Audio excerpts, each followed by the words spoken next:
So we're here with Kyle Berner, the entrepreneur behind Feelgoodz. And Kyle, you've gotten a $50,000 investment that was selected by your peers. What was it like having to go to your peers to ask for capital?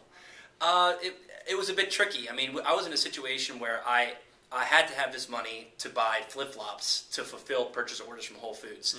And I had trouble even with those purchase orders going to banks to get the money. I think because we were just still so new and didn't really have any collateral aside from flip-flops. And the POs just wasn't enough. So going to the group was actually a little bit easier because they actually could see the orders were there. But I think secondly, they really believed in me and the passion behind it, and believed that I was going to pull that off.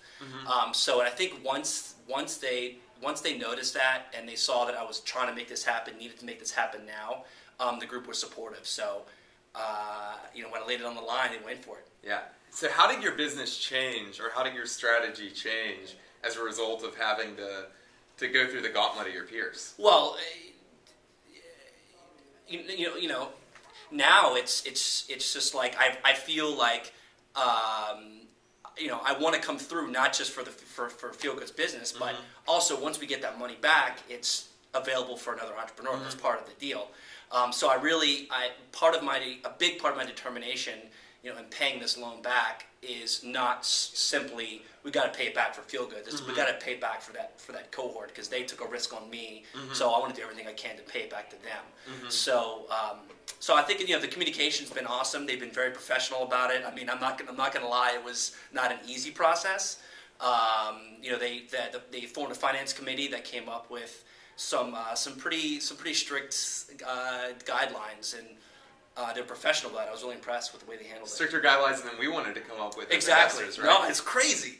But, we did it. I mean, the interesting thing to me is we, First Light Ventures, the investor, we have shared upside with your peers because they get to access the capital if you pay it back. But we also have shared downside. If you don't pay it back, we lose and your peers lose. So that's a lot of pressure. It's all part. But you got a lot of support. You got a lot of people vested in your success. Yeah, and but it's all part of the risk you take as an entrepreneur. You just go for it, and along the way, you're gonna have to have people believe in what you're doing and believe you're gonna pull this off, or else your business will go nowhere. So you've got this capital. What's your strategy for the next 6 months? So so with this capital, we're able to fill about 106 Whole Food stores for 2010. So the strategy is to focus on knocking that out of the park. And using that as leverage to create even loftier goals in 2011. I mean, this year we're projecting, a little over 30,000 pairs to be sold. But, if we knock this out of the park, our name's going to get out there, and we're going to be able to start knocking retail accounts down to where we can set goals for like 100,000 pair of 2011, or even more than that. I mean, 100,000 is in my mind right now, but maybe even more. That'd be amazing. Yeah. No, thank you, Kyle. We're going to do it. All right. Great. Cool.